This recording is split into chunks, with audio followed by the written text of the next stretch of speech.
Hi boys and girls, aunties and uncle, welcome back to my channel. If you are new here, my name is CK and my channel is Seekology, where I bring my viewers around the world to eat, see and explore. This video will be my 500th video on YouTube. Oh my gosh, 500 videos I have made over the course of several years in my presence in YouTube. This video is going to be a very special video. For this video, I'm going to watch my past YouTube video and point to you some of the highlights and react to these videos. I do not rewatch my past videos because I'm the one who does all the editing, so I've watched these videos hundreds and hundreds of times, and once it's out in the abyss, I generally don't look back. So this episode will be very exciting, and also I can't really stand myself watching myself on video. Generally, I just don't like doing that. But for this special episode, I'm gonna rewatch them and react to them and tell you some of the highlight story behind making of these YouTube videos. So, shall we? Oh my gosh. Egypt, 7 years ago. My first ever YouTube video. My gosh. Oh, those balloons.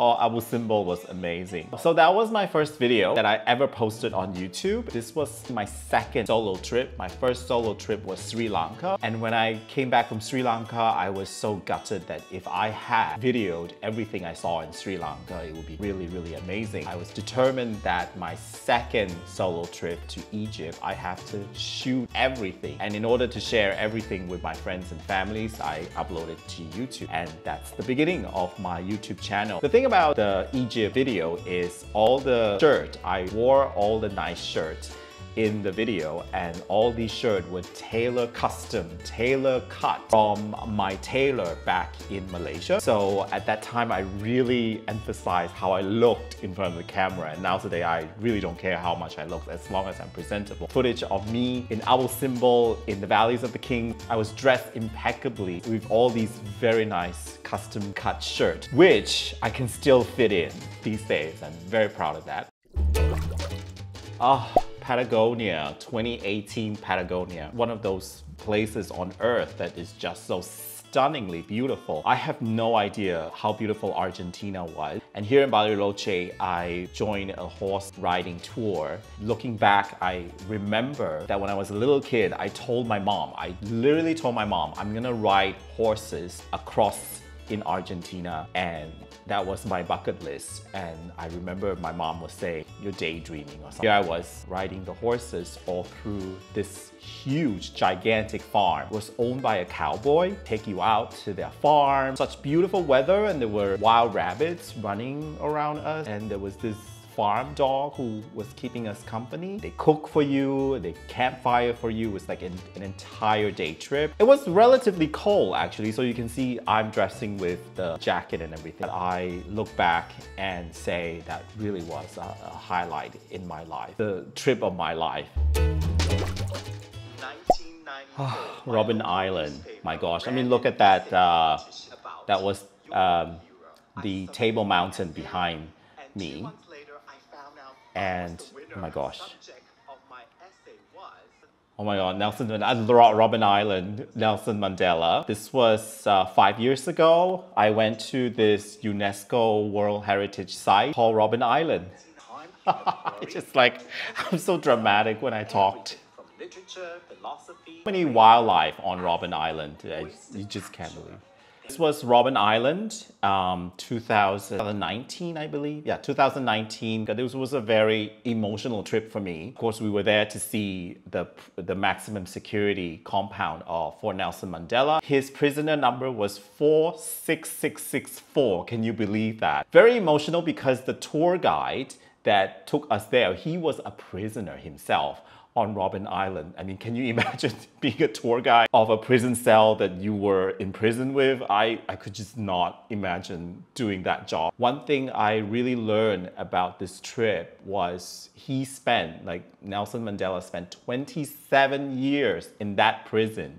27 years. And once he got out, he basically forgave people who put him into the prison cell. Forgiveness is really, I think, the key to the story and the key to the trip to Robben Island. Only then, you know, you can move on. Only then we can find peace. And this is exactly what Nelson Mandela did. And when I was ending the video with my outro, I really was, I really was a wreck. And I really didn't know why, you know, this happened to him. But this is how the way it was back then with the apartheid movement. And then subsequently his action of forgiveness, that was just the greatness of Mandela. I had really good hair back then. I was running, literally running. There was a mistake. I mean, this is really a mistake, getting out of the taxi so quickly. I was... Mall. It was a weekday, I think. It's a pretty empty mall back then. While shooting inside the mall. I never thought I would do this video. So this was Mall of America. This is 2020 in January. So I had to go for a work trip in Minnesota. In Minneapolis, it was so cold. I mean, that scene that I ran across into the mall, that was a huge mistake because I was only wearing two-piece. And it was, I think, minus 22 Celsius, and I literally, I kid you not, I literally wanted to froze to death. But this mall was just an incredible mall. It had everything inside, like a children's carnival, playground. It had so many things inside that mall. I was so shocked by it. We had big malls in KL and Malaysia, but this one was really, really huge. And I was thinking of making some more videos for Minnesota, but it was just so cold that it was like nearly impossible. Uncle Alan! At Palm Beach, Florida. Oh. The Gilded Age never ends. This place is just money, money, money. Money, money, money. You are visiting the most opulent mansion in all of Palm Beach, which is Whitehall. They call it the Whitehall. Flagler House. Now the Flagler Museum. Henry Flagler built this as a gift to his third wife. Carnegie and the Rockefellers, they all flocked to Florida. So we're gonna bring you to tour this fantastic, beautiful home. It was very, very beautiful. 1902. Yeah. And again, 1902. Ellen and I will show you this amazing home. Oh, it's just a beautiful, beautiful mansion, Florida, and it took a lot of effort to build this. It's just really an amazing stayed home. So that was Whitehall, Flagler Museum, Palm Beach, Florida, and my guest was Uncle Alan. I went to visit him in Florida, and that's where he stays during the summertime. Florida is it's really my favorite corner of America. It's really basically just like Malaysia, because both Florida and Peninsula Malaysia, they are both peninsulas and both full of waters. And I did so many things in Florida, lots of great memories. I go Florida only during winter time. Really perfect weather. I did kayaking. I went to the Kennedy Space Center. Uncle Alan, who hosted me in Florida, we had so much fun. One thing about Alan was I always thought that he likes to drink. So everywhere we go, I said, do you want to drink? He did not drink, which to my surprise. And we were very, very sober. All throughout Florida, I was super sober. I didn't have a drop of alcohol. I urge you to visit Florida. It really is one of the magical places on earth. Hi everyone, hope you're doing well. Vaccination. This was my vaccination, my first vaccination, and I decided to make a video. I will be vlogging today for my AstraZeneca vaccine. Yeah. The first shot that I will be thrown at me. The biggest one was I was just like that Bill Gates is trying to control oh my god. And then inventing this vaccine so that it can control us. I mean, that is so Oh my god, this script needs to be rewritten. 2021, we could get the vaccine and it was AstraZeneca. They didn't want AstraZeneca.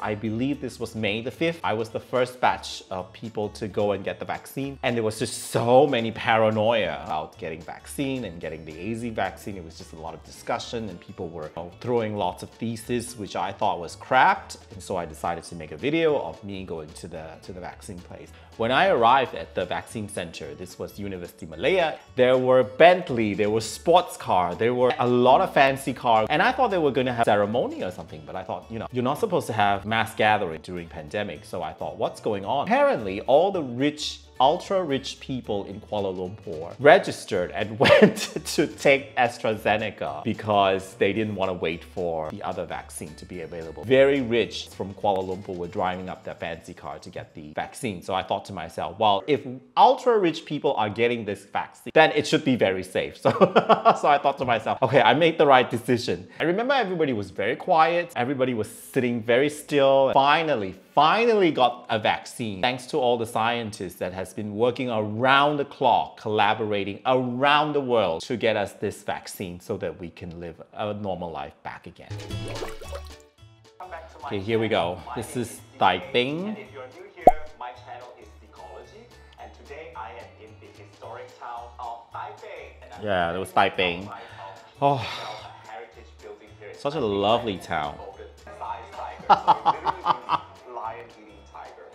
So I didn't know if you get that. I mispronounced the name and the description of the drink. I have an excuse for this. When I was shooting this drink, literally behind my camera, there were 5 uncles staring straight at me. This was the first time that I realized people, because this is a little bit after the pandemic, so people were starting to come out, and I didn't realize that people would look at me when I shoot all these videos. And literally, there was 5 uncles right in front of me and just like looking at me and staring at me while I was doing this presentation for the video. I only had one take because I didn't want it to repeat it, and then the uncle thought I was even a weirder person. It was only after I edited the video I realized that this was not correct, but I couldn't really fix it anymore. And I got a lot of heat for this, but it's okay. I did enjoy myself. Really an experience. And so this is my 500th video. All these videos are just bringing up too much memories for me that I can handle. I made all these videos to share all my travels with you. And I want to say something to the YouTubers who is just starting out. I would just like to say, don't give up. When you know that you have something good to share, you really cannot be a YouTuber. You're doing it for the fame or you're doing it for the money, then all those are really wrong reasons. You are a good YouTuber when you are sharing your expertise, sharing your thoughts, or even sharing a product or a services on this channel. Then I think you're probably on the right track. Just don't give up. I think YouTube always trying to show you on people and other YouTubers who's doing the same subject with you, and they're doing so well, they're getting so many traffics, they're getting so many followers and subscribers, and you are not. I think this algorithm sucks, and it really discourages people to be a YouTuber, but don't be discouraged by that. If you know you're doing a good sharing discussion with your followers and your subscribers, then you definitely are on the right track. I think after 500 video, I'm able to give some advice to you all, and this is the main advice I would give you. You have to really do a lot of videos to realize whether you're doing it correctly or not correctly. I learned all this by myself. Nobody taught me anything. I taught myself editing. I taught myself how to be eloquent and talk about this subject, talk about the situation, and sharing what I have to share with every details that I can share with my subscribers. After 500 video, what I would say is start making your video, and then with each video, think about something you can do better. Can you do the music better? Can you do the camera angle better? Can you do the editing better? That's how I will advise you. I try to reply all the comments that people leave on my channel, and one of the best and most rewarding part for making YouTube is when locals, they commented and say you did a good job showcasing my hometown to the world, and that really is the best comment anyone could ever get. Because remember, you are in someone's hometown. I always believe that there is no foreigners. The only foreigners are the travelers. That comes to the end of my video. I really want to make this very simple and short. Are looking for places to go, and if you're planning your vacation, just have a look at my channel. It has an encyclopedic footage of all the places that I've been to. I hope my channel encouraged you to step out and start to explore this world. Once you start to explore this world, you will learn so many things that you will never learn from books, from media. Experience all these places by yourself. Experience it even with someone that you like to travel with. I'm always constantly exploring, constantly curious about culture, food, people, places that I visit. Thank you for watching this video. If you like this channel, you like my video, please share, click like, subscribe, and buy me a coffee at buymeacoffee.com, and I shall see you in my next 500th video. Thank you for watching. Goodbye.